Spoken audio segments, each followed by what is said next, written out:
গত 2022 সালের বিশ্বকাপ ফুটবলে প্রায় 100 কোটি টাকার বিশাল অঙ্কের বিনিময়ে বাংলাদেশ টেলিভিশন খেলা দেখাতে বাধ্য হয়েছিল। সেই ধোঁয়াশাপূর্ণ চুক্তির স্বচ্ছতা নিয়ে আজ দেশের মানুষের কাছে মনে বড় একটি প্রশ্ন হয়ে দাঁড়িয়েছে।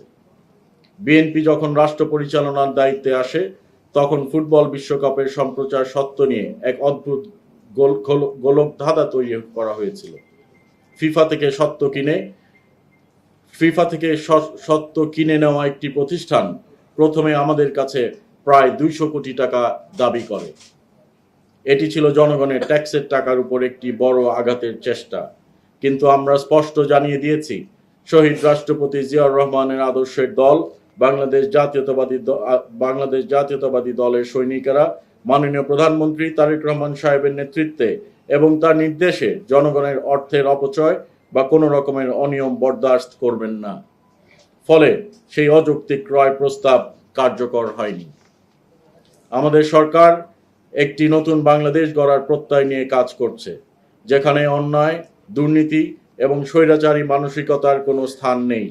দুর্নীতির বিরুদ্ধে এই আপোষহীন অবস্থান এবং জনগণের অধিকার ফিরিয়ে দেওয়ার এই ত্যাগের অনুপ্রেরণা আমরা পেয়েছি আমাদের নেতা, দেশের কোটি তরুণ স্পন্দন, তারুণ্যের অহংকার মাননীয় প্রধানমন্ত্রী জনাব তারেক রহমান সাহেবের দূরদর্শী নেতৃত্ব থেকে। তিনি আমাদের স্পষ্ট শিখিয়েছেন, যে কোনো মূল্যে জনগণের আমানত রক্ষা করতে হবে এবং রাষ্ট্রীয় প্রতিষ্ঠানগুলোকে জনকল্যাণে নিয়োজিত করতে হবে। তারই নির্দেশনায় তথ্য সম্প্রচার মন্ত্রণালয় দিন রাত নিরলসভাবে কাজ করে গেছে এই ফিফার বিষয়ে। এর ধারাবাহিকতায় তথ্য সম্প্রচার মন্ত্রণালয় সরাসরি ফিফার সাথে আলোচনার উদ্যোগ নেয়। এই প্রক্রিয়ায় আমরা বাংলাদেশ ফুটবল ফেডারেশন বাফুফে সভাপতি জনাব তাবিত আউয়াল সাহেবকে যুক্ত করি। দিনের পর দিন ম্যারাথন মিটিং, জটিল আলোচনা, দর কষাকষির মধ্য দিয়ে আমরা একটি জায়গায় পৌঁছতে সক্ষম হয়েছি। এটি স্বৈরাচারের দুর্নীতির বিরুদ্ধে আমাদের সততা এবং জনগণের প্রতি আমাদের দায়বদ্ধতার এক বিশাল বিজয়। প্রিয় সাংবাদিকবৃন্দ, এখন আমি আপনাদের সামনে অত্যন্ত আবেগের সাথে এবং আনন্দের সাথে একটি খবর দিচ্ছি। সমস্ত জটিলতা, কুচক্রী মহলের প্রতিবন্ধকতা এবং দীর্ঘ প্রতীক্ষার অবসান ঘটিয়ে বাংলাদেশের কোটি কোটি ফুটবল প্রেমী মানুষের প্রিয় ঘর বাংলাদেশ টেলিভিশন আগামী ফুটবল বিশ্বকাপ সরাসরি সম্প্রচার অধিকার অর্জন করতে সক্ষম হয়েছে।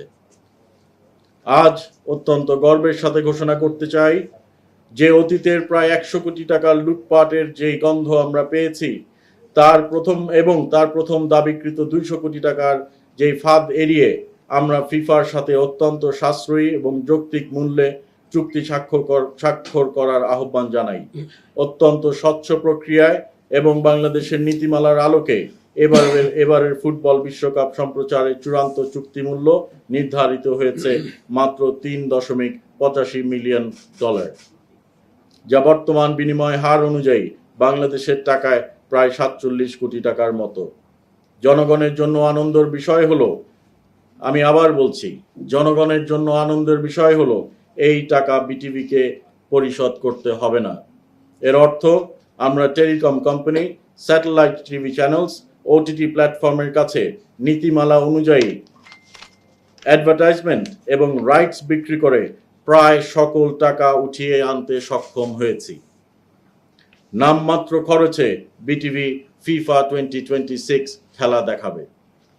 বিগত সরকারের আমলের চেয়ে এই খরচ শুধু কমই নয়, বরং এটি প্রমাণ করে যে নিয়ত যদি পরিষ্কার থাকে, তাহলে মাননীয় প্রধানমন্ত্রী তারেক রহমান সাহেবের নেতৃত্বে আমরা যেই সততা দেখিয়েছি, সেই সততা দিয়ে দেশের টাকা বাঁচিয়ে জনগণকে পৃথিবীর সেরা সেবা দেওয়া সম্ভব। আমাদের উপরে আস্থা রাখুন। আমরা শহীদ রাষ্ট্রপতি জিয়াউর রহমানের আদর্শের দল, আমরা বেগম খালেদা জিয়ার দল, আমরা তারেক রহমান মহোদয়ের দল আজকে সরকার পরিচালনার দায়িত্বে এসেছি। আমরা জনগণের পকেট কাটতে আসিনি, আমরা জনগণের অধিকার ফিরিয়ে দিতে এসেছি। আমাদের উপর আস্থা রাখার জন্য দেশবাসীকে আন্তরিকভাবে ধন্যবাদ জানাচ্ছি। আমি আবার আপনাদেরকে এই বিষয়ে আলোকপাত করতে চাই। বাংলাদেশ টেলিভিশন যেই 3.8 মিলিয়ন মার্কিন ডলার ফিফাকে পরিশোধ করছে, তার প্রায় সকল অর্থই আমরা অ্যাডভার্টাইজমেন্ট এবং রাইটস বিক্রির মাধ্যমে আমরা এই টাকা উঠিয়ে এনে বাংলাদেশ সরকারের কোষাগারে ফেরত দিতে সক্ষম হয়েছি।